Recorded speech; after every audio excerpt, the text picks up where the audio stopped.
Hello दोस्तों, कैसे हो आप सब। आशा करते हैं आप सब अच्छे होंगे। आज मैं सिंहासन बत्तीसी की 29वीं पुतली मानवती की कहानी सुनाती हूँ। 29वीं पुतली मानवती ने इस प्रकार कथा सुनाई। राजा विक्रमादित्य भेष बदलकर रात में घूमा करते थे। ऐसे ही एक दिन घूमते घूमते नदी के किनारे पहुँच गए।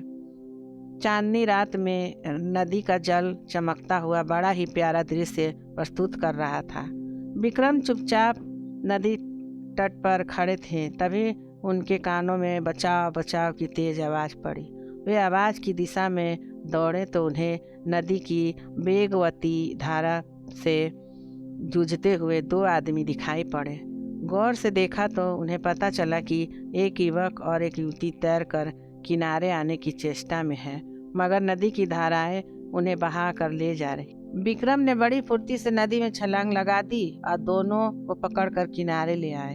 युवती के अंग अंग से यौवन छलक रहा था। वह अत्यंत रूपसी थी। उसका रूप देखकर अप्सराएं भी लज्जित हो जाती। कोई तपस्वी भी उसे पाकर अपनी तपस्या छोड़ देता और गृहस्थ बनकर उसके साथ जीवन गुजारने की कामना करता। दोनों कृतज्ञ होकर अपने प्राण बचाने वाले को देख रहे थे। युवक ने बताया कि वे अपने परिवार के साथ नौका से कहीं जा रहे थे। नदी के बीच में वे भंवर को नहीं देख सके और उनकी नौका भंवर में जा फंसी। भंवर से निकलने की उन लोगों ने लाख कोशिश की पर सफल नहीं हो सके। उनके परिवार के सारे सदस्य उस भंवर में समा गए, लेकिन वे दोनों किसी तरह यहाँ तक तैर कर आने में कामयाब हो गए। राजा ने उनका परिचय पूछा तो युवक ने बताया कि दोनों भाई बहन हैं और सारंग देश के रहने वाले हैं। विक्रम ने कहा कि उन्हें सकुशल अपने देश भेज दिया जाएगा। उसके बाद उन्होंने उन्हें अपने साथ चलने को कहा और अपने महल की ओर चल पड़े। राजमहल के नज़दीक जब वे पहुँचे तो विक्रम को प्रहरियों ने पहचान कर प्रणाम किया। युवती युवक को तब जाकर मालूम हुआ कि उन्हें अपने प्राणों की परवाह किए बिना बचाने वाला आदमी स्वयं महाराज धीराज थे। अब तो वे और कृतज्ञता भरी नज़रों से महाराज को देखने लगे। महल पहुंचकर उन्होंने नौकर चाकरों को बुलाया तथा सारी सुविधाओं के बारे में उन्हें ठहरने का इंतजाम करने का निर्देश दिया। अब तो दोनों का मन महाराज के प्रति और आदर भाव से भर गया। वह युवक अपनी बहन से के विवाह के लिए काफ़ी चिंतित रहता था। उसकी बहन राजकुमारियों से भी सुंदर थी, इसलिए वह चाहता था कि किसी राजा से उसकी शादी हो, मगर उसकी आर्थिक हालत अच्छी नहीं थी और वह अपने इरादे में कामयाब नहीं हो पा रहा था। जब संयोग से राजा विक्रमादित्य से उसकी भेंट हो गई तो उसने सोचा कि क्यों न विक्रम को उसकी बहन से शादी का प्रस्ताव दिया जाए। यह विचार आते ही उसने अपनी बहन को ठीक से तैयार होने को कहा तथा उसे साथ लेकर राजमहल उनसे मिलने चल पड़ा। उसकी बहन जब सच कर निकली तो उसका रूप देखने लायक था। उसके रूप पर देवता भी मोहित हो जाते, मनुष्य की तो कोई बात ही नहीं। जब वह राजमहल आया तो विक्रम ने उससे उसका हाल चाल पूछा तथा कहा कि उसके जाने का समुचित प्रबंध कर दिया गया है। उसने राजा की कृतज्ञता जाहिर करते हुए कहा कि उन्होंने जो उपकार उस पर किए उसे आजीवन वह नहीं भूलेगा।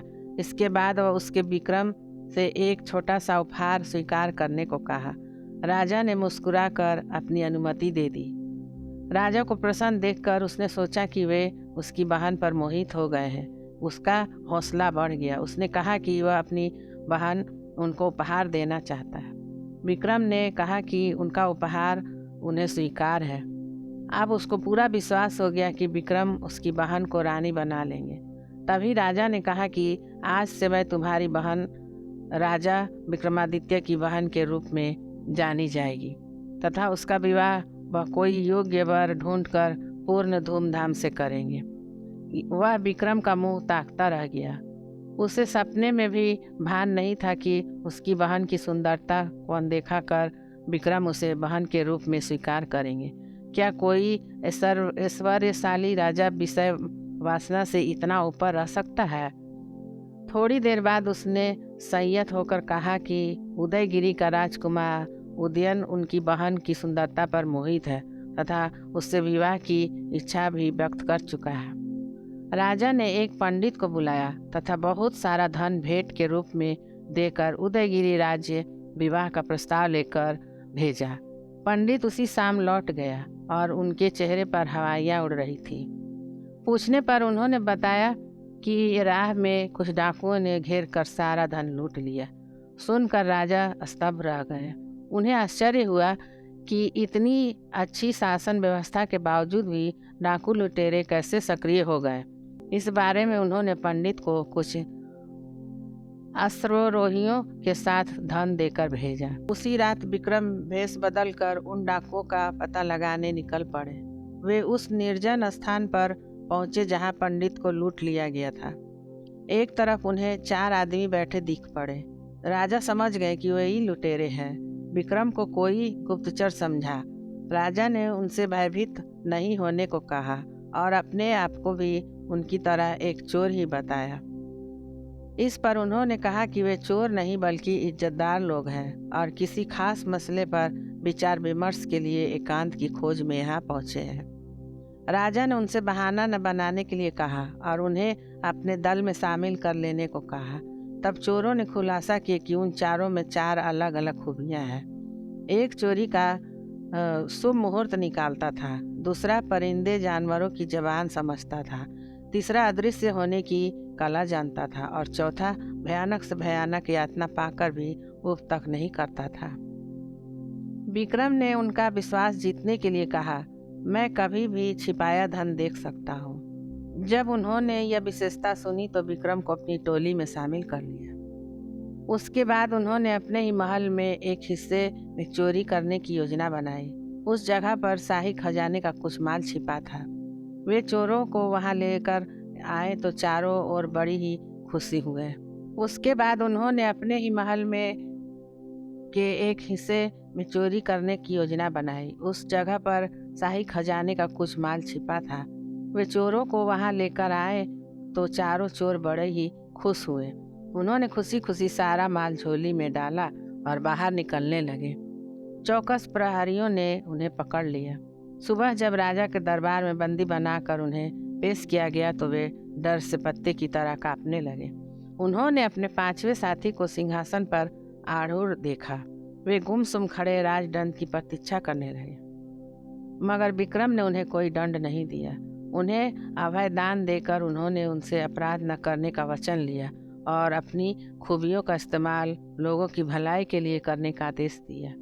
चारों के ने मन ही मन अपने राजा की महानता स्वीकार कर ली और भले आदमियों की तरह जीवन यापन करने का फैसला कर लिया। राजा ने उन्हें सेना में बहाल कर लिया।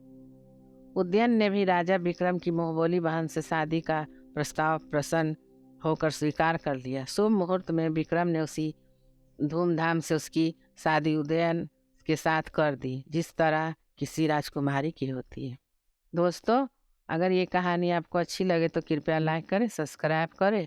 धन्यवाद।